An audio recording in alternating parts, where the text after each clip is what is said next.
Hi everybody, thank you for joining us once again today for our video capsules.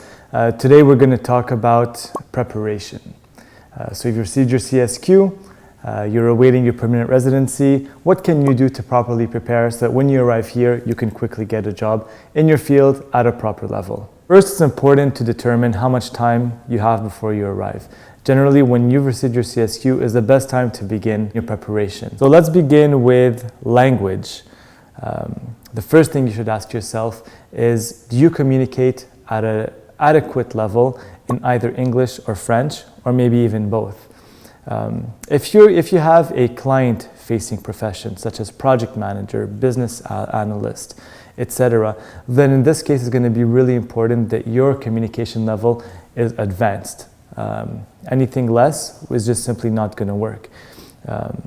In this case, what I would say is, find the language that you speak the best, whether it's English or French, and continue working on that. The level of communication required is so strong that at this point, to learn a language from scratch and to get it at the adequate level is probably going to be a very difficult thing to do. So if your best language is English, then at this point it's probably a good idea to really get your English at its best level possible. If your best language is French, then it's a good idea to get your French at the best level possible. If you've got a client-facing position, before even technical competencies, well, communication is going to be your key success factor. Speaking of technical competencies, speaking of a technical profile, if you're a developer, well, in this case, the minimum requirement is probably more of an intermediate communication. If you can understand what's being said and you can be understood and not ask for repetition and not being asked to repeat, well, in this case, as a developer, somebody who has more of a technical background, who has less client interaction, well, in this case, probably an intermediate level is acceptable. If your English is already intermediate, or if your French is already intermediate, then you have a choice to make. Do you want to improve that language, or do you want to begin learning the secondary language? Again, my advice would be, how about you get a good grasp of that language, so not necessarily making it advanced, but a good grasp that you can properly express yourself, and at that point it's probably a good idea to begin adding that second language or improving that second language that maybe is a little bit more weak. The next aspect that is something that you should probably look at is your technical competency, your technical skill. Does your technical ability closely match with what is required over here? Do you consider yourself to be very strong in your area of expertise or in your area of specialty? If you consider yourself more of a generalist programmer, and we're going to refer specifically to programmers in this case, if you consider yourself to be more of a generalist programmer, well, this is probably a good time for you to decide to specialize in something. Let's say you do both, you're a full stack developer who does both the front end and the back end.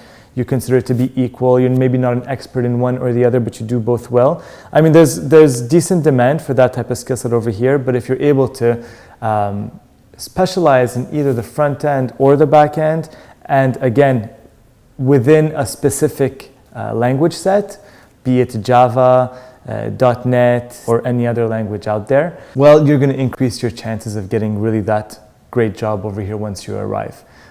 You're eventually going to have to specialize within the market here, so it's a good time to begin now if you're not already specialized. Next, we can also talk about type of technologies. Well, if you consider yourself, for example, to be, very strong with JavaScript, well, maybe this is a good time to begin studying Angular, AngularJS.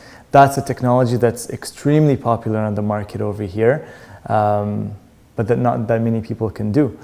So find out about what the trends in the market are, find out how they relate to your skill set, and pick some of those trending technologies to improve your skill set and to grow within what you already do. If you have the time, if your language is solid and you can communicate well already, and you're still many months away from receiving your permanent residency, well, maybe this is also a good time for you to go out there, not only study one of those hot trending languages, but also try and get some sort of an experience within that language.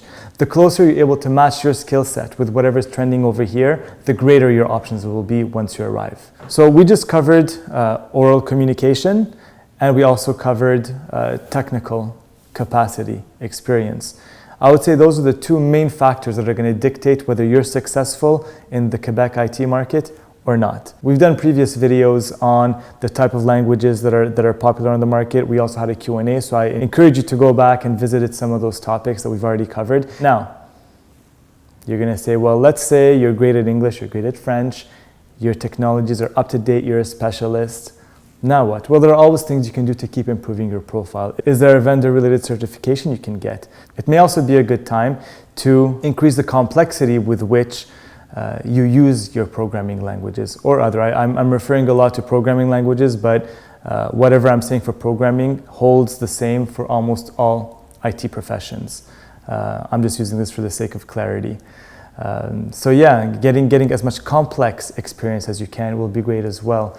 When you're interviewing for positions here, we're not only trying to learn about what you know, but how much of it do you know? And that's a really important factor. Finally, the most important thing that you can do once all this is set is working on your CV. If you're not communicating the things that you know properly in your CV, is the equivalent of not even knowing those things. Because if somebody who's reading the CV doesn't see the things that you're trying to communicate, they're going to assume that you simply don't know them or don't know them well. It's your calling card and the most important aspect. We have our Integrating the Quebec IT Market Guide that's available free on our website at abacustalent.com, in which we really explain and discuss the CV. So I invite you to also go download that. You've gotten the CV out of the way, now you have to prepare for the interview.